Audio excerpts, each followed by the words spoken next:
شروع اللہ کا نام لے کر جو بڑا مہربان نہایت رحم والا ہے۔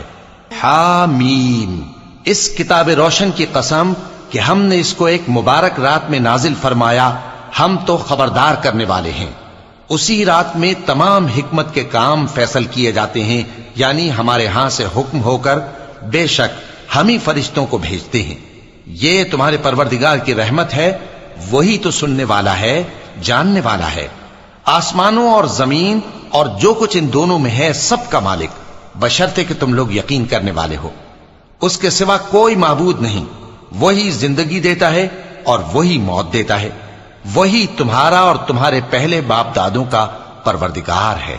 لیکن یہ لوگ شک میں پڑے کھیل رہے ہیں۔ تو اس دن کا انتظار کرو کہ آسمان سے صاف دھواں نکلے گا جو لوگوں پر چھا جائے گا، یہ درد دینے والا عذاب ہے۔ اس وقت وہ کہیں گے کہ اے پروردگار، ہم سے اس عذاب کو دور کر، ہم ایمان لاتے ہیں۔ اس وقت ان کو نصیحت کہاں مفید ہوگی، جبکہ ان کے پاس پیغمبر آ چکے جو ہمارے احکام کھول کر بیان کر دیتے تھے۔ پھر انہوں نے ان سے منہ پھیر لیا اور کہنے لگے، یہ تو سکھایا پڑھایا ہوا ہے، دیوانہ ہے۔ ہم تو تھوڑے دنوں عذاب ٹال دیتے ہیں مگر تم پھر کفر کرنے لگتے ہو۔ جس دن ہم بڑی سخت گرفت کریں گے تو بے شک انتقام لے کر چھوڑیں گے۔ اور ان سے پہلے ہم نے قوم فرعون کی آزمائش کی اور ان کے پاس ایک عالی قدر پیغمبر آئے جنہوں نے یہ کہا کہ اللہ کے بندوں یعنی بنی اسرائیل کو میرے حوالے کر دو، میں تمہارا امانت دار پیغمبر ہوں، اور اللہ کے سامنے سرکشی نہ کرو، میں تمہارے پاس کھلی دلیل لے کر آیا ہوں، اور اس بات سے کہ تم مجھے سنگسار کرو، میں اپنے اور تمہارے پروردگار کی پناہ لے چکا ہوں، اور اگر مجھ پر ایمان نہیں لاتے تو مجھ سے الگ ہو جاؤ۔ تب موسیٰ نے اپنے پروردگار سے دعا کی کہ یہ نافرمان لوگ ہیں۔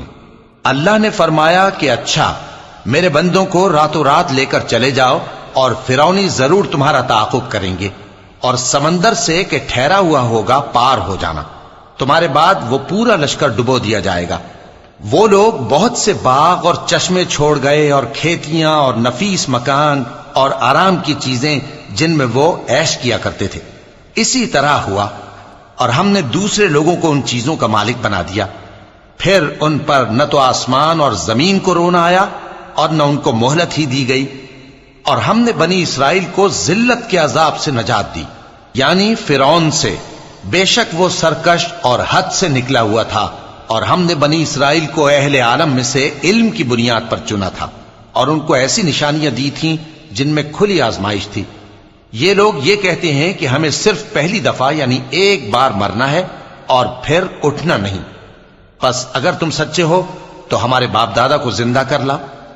بھلا یہ اچھے ہیں یا تبا کی قوم اور وہ لوگ جو ان سے پہلے ہو چکے ہیں؟ ہم نے ان سب کو ہلاک کر دیا، بے شک وہ گناہگار تھے۔ اور ہم نے آسمانوں اور زمین کو اور جو کچھ ان میں ہے اس کو کھیل کے لیے نہیں بنایا، ان کو ہم نے تدبیر سے پیدا کیا ہے، لیکن اکثر لوگ نہیں جانتے۔ کچھ شک نہیں کہ فیصلے کا دن ان سب کے جی اٹھنے کا وقت ہے، جس دن کوئی دوست کسی دوست کے کچھ کام نہ آئے گا اور نہ ان کو مدد ملے گی مگر جس پر اللہ مہربانی کرے۔ بے شک وہی غالب ہے، بڑا مہربان ہے۔ بلا شبہ تھوہر کا درخت گناہگاروں کا کھانا ہوگا، جیسے پگھلا ہوا تانبا۔ وہ تھوہر پیٹوں میں اس طرح کھولے گا جس طرح گرم پانی کھولتا ہے۔ حکم دیا جائے گا کہ اس کو پکڑ لو اور کھینچتے ہوئے دوزخ کے بیچوں بیچ لے جاؤ، پھر اس کے سر پر کھولتا ہوا پانی اونڈیل دو کہ عذاب پر عذاب ہو۔ اب مزہ چکھ، تو بڑی عزت والا اور سردار تھا۔ یہ وہی دوزخ ہے جس میں تم لوگ شک کیا کرتے تھے۔ بے شک پرہیزگار لوگ چین کے مقام میں ہوں گے، یعنی باغوں اور چشموں میں باریک اور دبیز ریشم کا لباس پہن کر ایک دوسرے کے سامنے بیٹھے ہوں گے۔ وہاں اس طرح کا حال ہوگا، اور ہم بڑی بڑی آنکھوں والی حوروں کو ان کی بیویاں بنا دیں گے۔ وہاں امن و اطمینان سے ہر قسم کے میوے منگائیں گے اور کھائیں گے، اور پہلی دفعہ کے مرنے کے علاوہ موت کا مزہ پھر نہیں چکھیں گے، اور اللہ ان کو دوزخ کے عذاب سے بچا لے گا۔ یہ تمہارے پروردگار کا فضل ہے، یہی تو بڑی کامیابی ہے۔ ہم نے اس قرآن کو تمہاری زبان میں آسان کر دیا ہے تاکہ یہ لوگ نصیحت حاصل کریں، پس تم بھی انتظار کرو، یہ بھی انتظار کر رہے ہیں۔